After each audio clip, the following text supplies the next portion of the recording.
Previously, Makoto had become a teacher at the Rostguard Academy to get the citizenship of the Toe to open up his store, but his students were not so much convinced by his teaching methods. So Makoto had to display his powers with a marked battle with Shiki to prove his worth, and after seeing that, most of the girls left the class from fear. But only Abilia stayed because she had fallen for Shiki, but one of the permanent teachers who helped Makoto out is secretly planning to kill him, and amidst that, the stupid goddess summoned a useless hero into this world who just relies on his charming eyes to seduce women. He's so freaking useless that he left Hibiki in the middle of a battle with a demon. And as a result, one of her friend died. Hibiki was the second hero summoned, but even she was lacking. Meanwhile, Makoto had set up his store in the town to expand his business. And his quick success and his overpowered ability had caught the attention of many noble ladies, so they were even happy to become his second or third wife. Which made him realize that they think marriage is a political matter rather than love, and away from there, Tomo was investigating the fight between Makoto and the Dragon Slayer.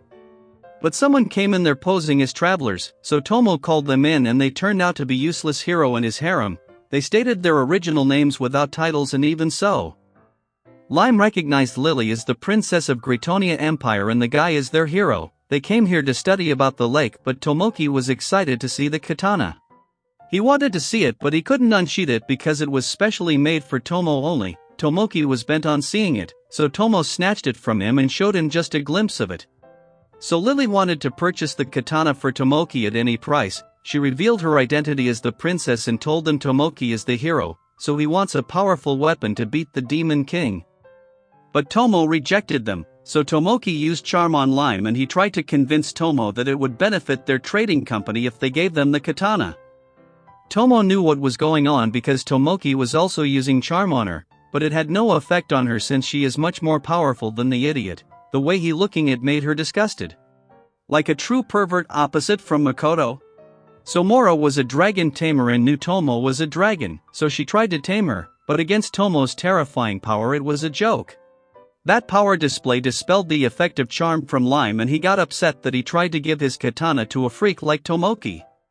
That insult made Tomoki jump and he attacked Lime for such disrespect. He attacked Tomo as well, but for peace, Tomo kept calm and gave them another chance. She goes away and left a warning behind that she will kill Hiro if they meets again. And yet seeing such difference in power that Moron didn't knew his place and got mad to anyhow get Tomo in his harem, well, it will be fun to see when he sees the reality. But for now Lime agreed to join Tomo's dragon clan to become powerful, and Mio on the other hand was trying to find seaweed and kelp, but the wolf of Hibiki attacks her out of nowhere. So somehow Hibiki saved her pet and apologized to Mio. She was concerned that Mio was injured, and seeing her pure nature Mio left them alive. The wolf was like a spiritual pet and Hibiki wanted to make it up to Mio, so Mio asked for help to differentiate between seaweed and kelp. Mio was finding someone who could help her because she wanted to make Japanese dish for Makoto and Hibiki was perfect for that. Mio accompanied them as they were on their way to Tsige. And Hibiki wanted to get some powerful weapon and Mio was learning about some other cooking methods from Hibiki in return, but Amantis was heading this way, so Mio lets them handle the matter. Hibiki and his partners were surely strong, but there were some beings stronger than them, and they failed to recognize their limits and once again they were on the verge of death. So Mio slayed the mantis for them in such an ease, but that thing woke up and messed up her kimono. That pissed her off because the bug messed up her favorite kimono that Makoto had praised her. So she blasted the whole area out. Then, she brought Hibiki and her party back to Tsige after she made them unconscious. She wanted to learn cooking from her. But they wanted to set out after getting some powerful weapon, but even so, they were far too weak, and their Burin suggested her to let Toa and her party accompany them. They were trained by Makoto so it will assure their safety, so for the next few days Mio learned cooking from Hibiki. One waifu meets an idiot and another meets a pure girl, and for Makoto, he realized he hadn't visited Demiplane Inn in a while, so he returns to check things out.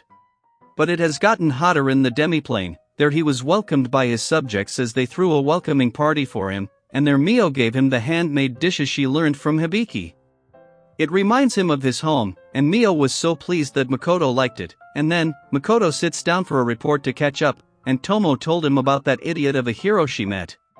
And the quickest way Tomo could explain him was that he's a scumbag. She knew even after beating the Demon King. Tomoki is a type who wants everything under his control, so he would become a problem in the future, but Tomo had seen a gun's picture in Lily's mind, which means Gretonia is making some firearms. That could be troublesome, but, more importantly, Shiki told her earlier about the marriage proposal Makoto has gotten in a few days, so Tomo wanted him to look at her as well. So Makoto changes the topic to the sudden hot weather, and Tomo tells him it happened after Makoto created mist gates at random places, so now even his movement changes the weather in demi-plane.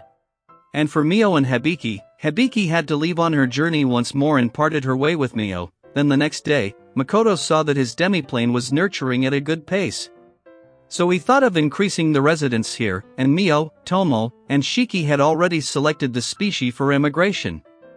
And all that was left was for Makoto to interview them, but before that, Emma tells Makoto to act as the true leader in interview. The first one were the Wingsman tribe. Their leader, Kaken, was accompanied by his advisor Shona. They lived in a remote place far away in the mountains and were decent fighters. They were still unsure that Makoto would treat them equally. So Makoto assured them that their worries were for naught, as they would get equally treatment like others, so Wingsman were approved. Then another tribe was Gorgon tribe. They mainly consists of only ladies, and they had the power of petrification with their eyes, but their powers won't work on Makoto because he was protected. They reproduce by absorbing energy of males, so Makoto assured them they would get a proper place to stay, but he can't provide them with partners. As for their magic eyes, Makoto promised to make the place protected. The girls were happy and wanted to live here wholeheartedly, and as a man, obviously he can't keep his mind straight to the matter. But they passed anyway, and the third species were of the bugs. They weren't fairies for sure, and they were too carefree and didn't show the respect to Makoto and Emma, so they were kicked out. Those were one heck of a species Mio picked, but she came to lighten the mood with vegetable sticks and mayonnaise, and so on. The two new tribes were welcomed at the demi-plane. And Makoto's lovely students were disappointed that two of the tyrannical sisters were returning to the academy, so they were praying that Rembrandt's sister wouldn't target Makoto as well. But little did they know that the tyrannical sister would become the opposite of their nature. But to watch that, subscribe to the channel to get the latest updates of the anime, and if you haven't seen the previous episodes of the anime, then go to the playlist section in my channel and go to Tsukimiki Season 2, please watch it to catch up. Until then, take care.